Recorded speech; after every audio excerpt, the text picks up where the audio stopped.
All right, I'm going to read. Still, my voice is not 100%, but I just can't stay away from this. So, what happened? She just had a really nice visit to Memphis with Elvis. They returned to their hill and reminisced and had a great visit. And then he had to leave, and then she went to bed, and the next day,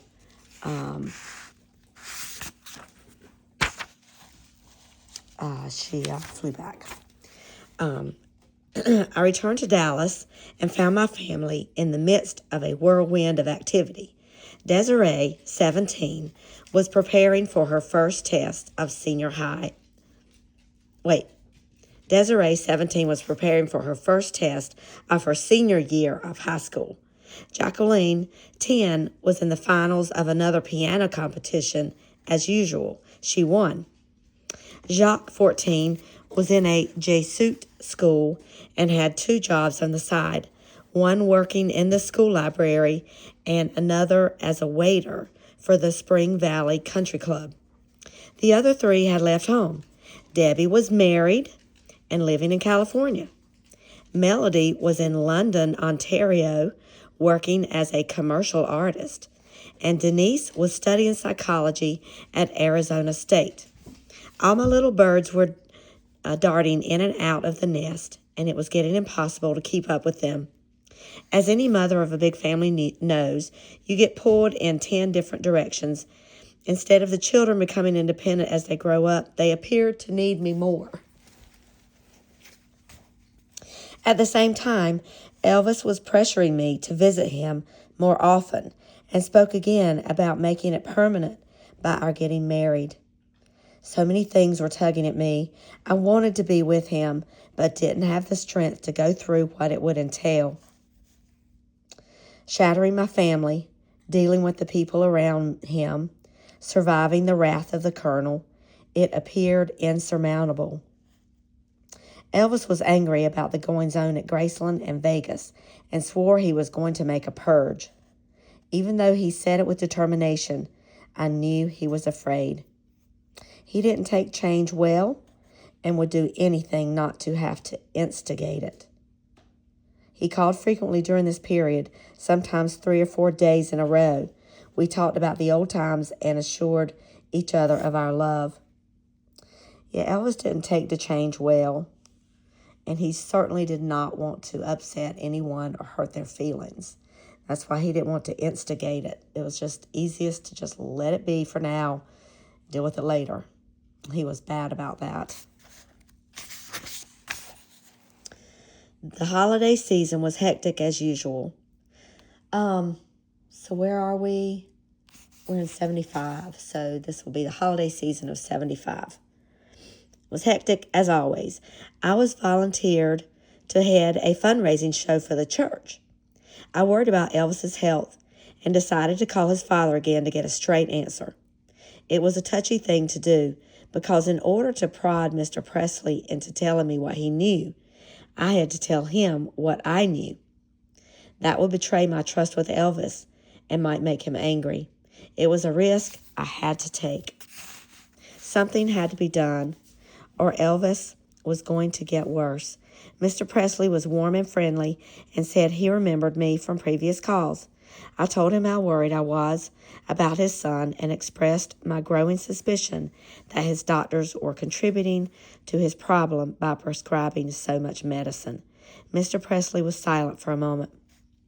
Lucy, are you the person he said who would stand by him no matter what? He never told me your name. He said it wasn't important, but he had someone he could depend on when everyone else turned on him. I didn't know if that was me or not, but it didn't matter. Getting Elvis help was critical. You're very nice to be so concerned, he continued. I'm also worried about him. We're trying to find out what's wrong. We will soon. So apparently he told his dad, there's someone that I can depend on no matter what. They never gave her name. So that's interesting. You know, he's very close to his dad. I wanted to shout, "Don't you know what's wrong? It's so obvious," but it might be taken as an insult. Mr. Presley was my last hope. I just reiterated my concern. "Honey, I promise we'll find out what's contributing to this," he said, sounding so much like his son. "Now tell me, how long have you known him?" "I've known Elvis 23 years, Mr. Presley, since we both were very young." I didn't elaborate and asked him about his own health to change the subject. He said he was doing better. I begged him not to tell Elvis about my call, and he agreed.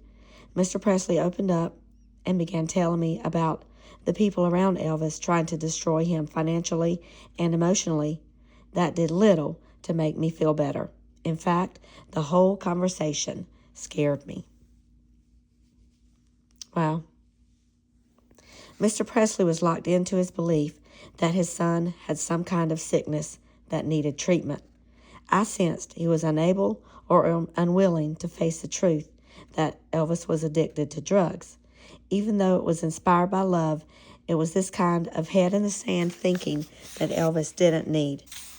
He needed to stay away from doctors and their pills instead of soliciting new ones. If Elvis wanted something good or bad, he got it. His power, wealth, and fame were such that he could turn respected doctors into gophers. Elvis appeared to be heading over the cliff, and not a person around him was going to raise a finger to stop it. I searched my mind to find a way to get through, but I felt so helpless. So, the addiction. There was an addiction, I think, to the pain meds, and he could just easily get it because doctors wanted to be his friends and wanted to give him what he wanted. Dr. Nick in Memphis, I think, was really trying to find out because he had some things that were going on now, and I think Vernon Presley was correct because he had stuff going on with his liver and his colon, and he also had high blood pressure, and I don't know if they know it yet, but he has he's getting, if he doesn't have it yet, an enlarged heart. So he had some heart issues he inherited from his dad, and liver issues from his mom, and then the colon issue. I don't know if that's part of the family or not, but it was enlarged colon. His colon had an issue where the nerves didn't work right, so that when you feel like your colon's full and you got to do a number 2, your nerves sense it and you go to the bathroom. His nerves didn't work right, and so he didn't know he had to go to the bathroom to empty it, and it would just get more full and more full and more full. And so that is a devastating problem. And the liver was not cleaning out the system right, but also the biggest thing at this point, he had not gotten hepatitis yet, but his liver did not produce a protein that protects the lungs, and because of that, he had some symptoms of COPD. Even though he didn't have COPD, he never smoked, but he had some signs that he could possibly be getting COPD, and that's because of the lungs, not because of not having this protein that protects the lungs. And also, he did not have asthma, but he was starting to take inhalers to help open up his breathing. So when he sang, he would do it prior to a concert. In fact, there's a video of him doing it one time. He's leaning against the wall and he takes a big puff. But he would do that to open up his lungs to help him be able to get bigger, deeper breaths to do those big notes and sing with all that power that he sang with. So anyway, I think his dad is right, and I think Elvis trying to cover up a lot of his issues because he's got pain, so he takes the pain meds to not feel it. And he also has arthritis. He's got arthritis in his back and in his neck. Oh, terrible. Elvis was performing in Vegas through much of December, then gave a big New Year's concert at a stadium in Detroit. He called later that week, glum and exhausted. The same Vegas that renewed him 6 years before had become a dreaded albatross around his neck. He had long tired of the shows, but was powerless to end his commitment. His only way out was to get sick. "I've always neglected you," he said, barely whispering. "I'll make it up to you. When I hear your voice, I know there's something else besides this madness. You're like a dream I keep in a special place, a place I can return to when everything is bad. I have to protect you, honey." When he spoke like that about protecting me, that usually meant he had an argument with someone or there was a shake-up in his inner circle. He was so weary. I didn't ask him to elaborate. A few days later, I read that he had celebrated his 41st birthday in Vail, Colorado, with Linda and all his cronies. I couldn't believe it. He was telling me how he hated all these people and how they were using him, and then he takes them to a ski resort and throws a big party. Was he just stringing me along? That hurt as much as anything he had ever done. He was using me like a yo-yo, pulling in the string, vowing his love, calling frequently, then spinning away with someone else. It looks like that for someone that is so close to him. And then he does something like that, and she's on the outside. You know, that jealousy just shows his ugly face, and because you don't know, like, why is he doing that? After he tells me he doesn't like him, and now he's spending time with him, with all those people. And he says he doesn't love the girl, but yet he's still doing stuff with her. So, yeah, that was on the other side, though. When you read Linda's book about it, and some of the people that were there also wrote books. I've read some of them. It wasn't the best of times. So, what she hears and reads, she's not seeing the inside of the story. So she just sees it from the outside, and that's all she knows. But now she's like, is he stringing me along? I healed as I always healed, turning my attention to my work and my children. Desiree was preparing to graduate from high school. After my visit with Elvis in Memphis, I began to seriously consider telling him about her. Now, thanks to his snow bunny party, any doubts returned. If he wasn't strong enough to make his own decisions, if the people around him were in control, then there was no way we could ever be accepted in his life. Those around him would see Desiree and me as a threat. He would be forced to take sides, and he wasn't healthy enough to handle that pressure on top of everything else. You know, she really can see all this. She has such a great perspective. I mean, she really understands Elvis and knows him well enough how he will respond, and she's probably right.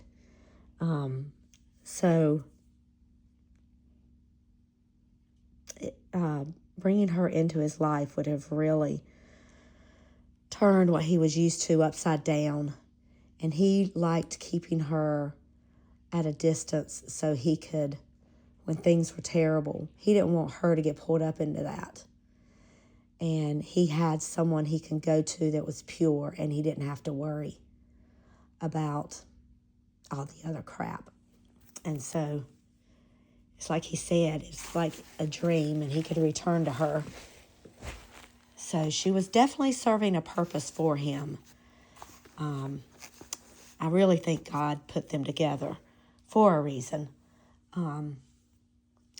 But right now she's definitely feeling a huge need that he needs someone that loves him for him.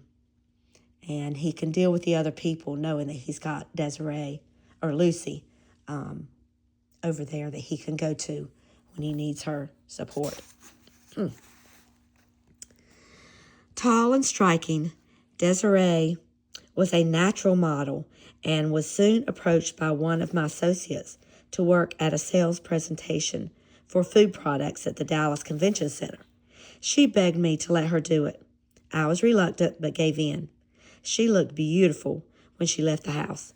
Denise was home from college, and we both watched her leave, the crowning moment of her transition from a teenager to a woman. That night, Denise was sitting alone reading. It grew late, and we both expressed concern about Desiree. Finally, there was a knock at the door. I went into my room to put on a robe. From the bedroom, I heard Denise scream, "Oh, my God!" There were men's voices, and Desiree was crying. I dashed in and saw 2 police officers standing in the living room. Desiree ran and embraced me. She was shaking and crying violently. I was crying myself by now, trying to determine what had happened, but at the same time, deathly afraid of finding out. The policeman said Desiree had been attacked by a man who tried to rape her in the parking lot after the food product show. She escaped, but the attacker had ripped her clothes and cut her slightly with his knife. Oh my gosh. The effect of the attack on Desiree was devastating. She hadn't participated in the normal teenage activities because of her strong interest in music, ballet, and Bible studies. After the attack, she withdrew and lived in constant fear. I suffered with her through it all, feeling all the pain and sharing her fear. It was such a bad time for both of us. Elvis was out of my life again. He called and left messages, but I never called back or went to the phone if I was home. I was angry at him and worried sick about Desiree. I was afraid to get into an argument with him because I was liable to blurt out that while he was playing in Colorado, his daughter was being attacked in Dallas. She wanted to rub it in his face. You and your snow bunny and your daughters get attacked. Oh my gosh, I so understand. I mean, I don't know about y'all, but I can put myself in her shoes and so understand. She'd be like, I'm going to tell you. I cooled down enough to answer one of his calls that April. So this has been from January to April, so 4 months, 3.5 months, depending on when in April. I showed little enthusiasm, and he sensed it immediately. He asked if I was sick or angry. We argued briefly about Linda and his ski party. But my heart wasn't in it. He quickly came to his own defense, saying the same things as before. He hated the guys. They were jerks. Linda was just his nurse, and it wasn't like it appeared in the papers. Trying to get my book to focus. The same old tune he'd sung before. Despite knowing this, I was weak and lonely and began swallowing it again. "Do you really need me?" I said. "Do you really care? Tell me the truth." "Desiree, I love you," he said in a deep, convincing voice. "You gotta believe me. You're my lifeline. Listen to me. We'll always be together. Honey, you have to be patient and remember what we vowed long ago." About their vows, their wedding in their heart. I think she was his lifeline. If he didn't have her, I don't know what would have happened. She was a string that held him, just like his mother. And remember what he said when they reconnected in the late 60s? He said first he heard that she died, and then his mother died.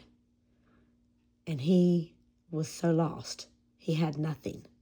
Nothing. So now he's got her back. He doesn't have his mom back, but he's got Lucy, and she is his lifeline. I really believe that that's what he believed. "Desiree, I love you," he said in a deep, convincing voice. "You gotta believe me. You're my lifeline. Listen to me. We'll always be together." Their hearts are connected. "Honey, you have to be patient and remember what we vowed long ago." He wore me down.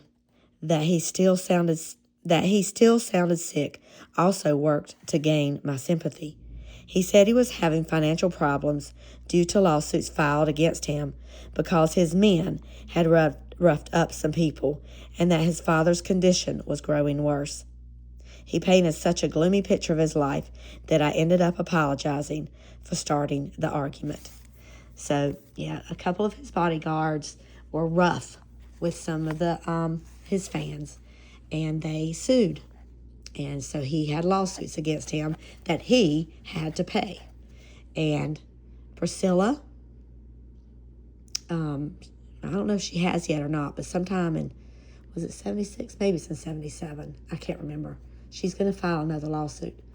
And his dad's health is deteriorating. He's losing a lot of weight. He doesn't look as healthy as he used to look. And so that's worrying him. I'm getting things done slowly but surely, he said. I'm cleaning house. Daddy and I had a long talk, and we're going to get rid of these guys. Linda, too. She's taken enough from me. Like her credit card. She charges some stuff on that credit card, and the bill goes to Vernon, and he pays it. So he is about to get rid of these 3 bodyguards. That's what he's talking about. And he's also about to say goodbye to Linda. That's about to happen. So that's the truth. This is in April of 76. So he and Linda, he ends up getting with another girl, which she's going to find out about it. But that just lets you know. Linda leaves and the other girl comes in. Linda stays in California, and he meets a new girl in like October of 76. So Linda's only going to be around for about another season of summer. And Linda's on her way out too. She's taken enough from me. He said he was so angry he found it difficult to record. There's no inspiration. We talked about his new releases, Danny Boy, Solitaire, and Moody Blue. I love all 3 of those songs, but they're all so sad. I really like Moody Blue, he said. It's one of my favorite songs of his from the end. I really like Moody Blue, he said. It's faster. It was written by Mark James, the guy who wrote Suspicious Minds.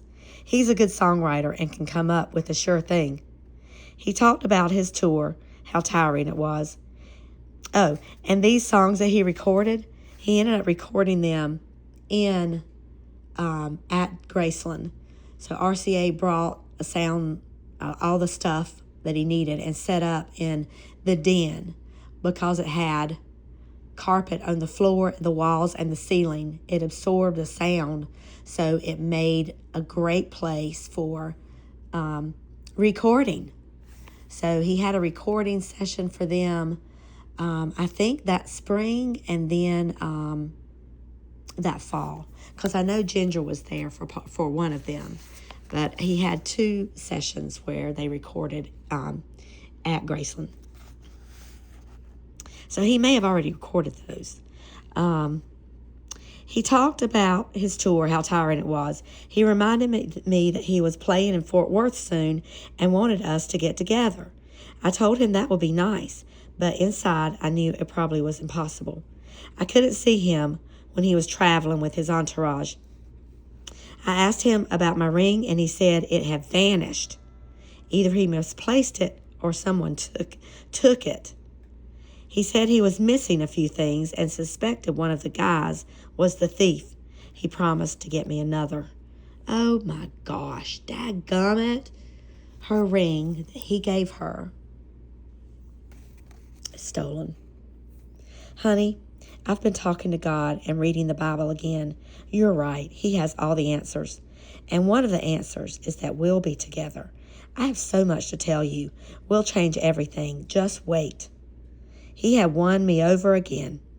What had started out as anger ended with renewed hope that our long and unfinished story might be heading for a happy ending. My elation was tempered by Desiree's continued depression over her attack. She decided to move into her own apartment. I fought it, but she said it was the only way she could lose her fear and regain control of her life. When she did visit, she was sullen and strange. She stared at me, often with no expression on her face, and nothing in her eyes. It troubled me, but I thought it was a delayed reaction to the assault and would pass. Okay, so we're going to read a little bit of research, and then I'm going to stop for the rest of the story. I'll pick that up later in another reading. 2 months after she was attacked, Desiree received a startling phone call that had an even deeper effect. The call was from a woman who, at the time, was a friend of Mother's, Desiree explained. She said they had just had a long talk, and Mother told her who my father was. Then she told me my father was Elvis Presley. "Are you sick?" I said. She insisted that Mother told her. I was in a daze for weeks. It couldn't be. Why hadn't Mother told me? Then I thought of all the things that happened in the past. Mother's reaction to Elvis's songs and movies. The time in the car when she started crying and began hugging me so tightly after hearing his song on the radio. That happened more than once. Then there was the way she often looked at me. Her expression was love mixed with a deep sadness, like she was seeing me and someone else at the same time. By then, we all suspected that Mother had once had something going with Elvis, but no one ever speculated that he was the mystery man who was my father. It was still too hard to believe. This woman kept calling and telling me I had to confront my mother, and Mother should tell us. I just couldn't do it. Mentioning anything about my father had always upset her. As if my life wasn't troubled enough, I now had this to contend with. Was I Elvis Presley's daughter? And if I was, what did that mean? And why had Mother kept it from me? That made me mad, but still, I couldn't confront her. Lucy was not aware that Desiree had been told this until 10 years later, during the writing of this book. She said she had never confided to her former friend about Elvis being Desiree's father, that the woman had just put it together because of Desiree's resemblance, combined with Lucy's emotional reaction to Elvis's song. The woman then took it upon herself to tell Desiree. Denise, aware of what was happening with Desiree at the time, tried to get her mother to open up. We were driving to the Dallas Market Center where I worked. I told Mother that she should tell Desiree who her father was, that it wasn't fair not to tell her. She started crying and telling me that I didn't understand. She was right. I didn't understand. Desiree was going through hell and needed to know. Mother never even asked me how I knew, but she did finally admit it was Elvis. Then she made me promise not to tell Desiree. Despite how I felt, I promised. So, I don't know who the friend is. Who in the world did she tell? She had a friend that she opened up with, but did not tell her the man's name. Who was that? I don't know. But that person put two and two together, and then she took it upon herself to tell Desiree. That was not her place. Although I agree, it is time for her to tell her daughter who her father is. But she is just scared to death of the, what might happen because of that. And then Denise, who had figured it out, told her mama she needs to tell her who her father was. She didn't tell her who she knew, that she had figured it out. Miss Denise, who had listened behind the closed door to her mom and Elvis talk, she figured it out. But she didn't say anything to her mom yet. And now she did. She told her, because Desiree's going through all this stuff, and she and her mom are alone in the car, and she says, you should tell her who her father is. And she gets upset and starts crying. But then she ends up getting her mom to finally admit that Desiree's dad is Elvis. So now Denise knows. But she promised not to tell Desiree. And this family will hold on to a secret because they don't want to hurt their mother. Man, it's all they can do to open up to her and ask her things because she lives such a closed-lipped life. It's so private. But now Denise knows. All right, I'm going to stop because this is a few more pages, and there'll probably be more I want to elaborate on. But this is a lot to let sink in. And dang it, that ring was stolen. Elvis could have given it to someone else in a moment of wanting to give that person something because he loves to give. And in the back of his mind thinking, I'll just buy another one for Lucy. Elvis would do that sometimes. He would just give people things. And because it was at the spur of the moment, and he probably thought I can get another one just like it for Lucy. But I don't know. If it was Lucy's, he may have had a special attachment to it. And knowing it was hers and he had given it to her and she had worn it on her finger, it may in his heart, because Lucy was so special, he may have held that ring special because she had worn it and it was hers. He had given it to her, not anyone else, but to her. So there is that. So that's sad. That's sad that it was stolen. All right. Okay, I'm done, and I will talk with you guys at the next go-around. All right, see ya. Bye.